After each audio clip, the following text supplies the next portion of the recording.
ভোটের মুখে তৃণমূলের তারকা বিধায়কের পুলিশ কর্তা স্বামীকে বদলি। কমিশনের এই ভূমিকায় অসন্তুষ্ট মুখ্যমন্ত্রী মমতা বন্দ্যোপাধ্যায়। বিস্মিত মুখ্যমন্ত্রীর প্রশ্ন, এ আবার কি? স্ত্রী বিধায়ক বলে কি স্বামী চাকরি করবে না?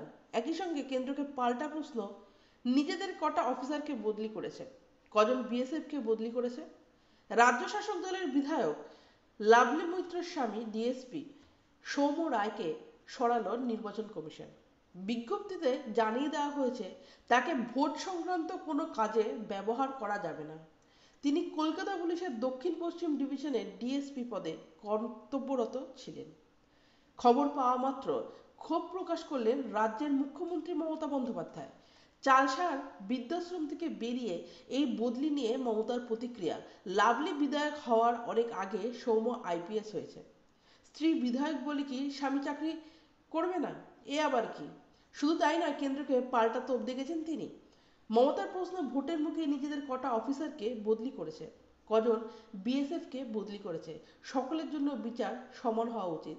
সোনারপুর দক্ষিণের তৃণমূলের বিধায়ক লাভলি মৈত্র। 21-এর ভোটের সময় হাওড়া গ্রামীণ পুলিশের সুপার ছিলেন সৌম্য। নির্বাচন আচরণবিধি মেনে তখন তাকে সরানো হয়েছিল। এবারও লোকসভা ভোটের আগে তাকে বদলির নির্দেশ দেওয়া হলো।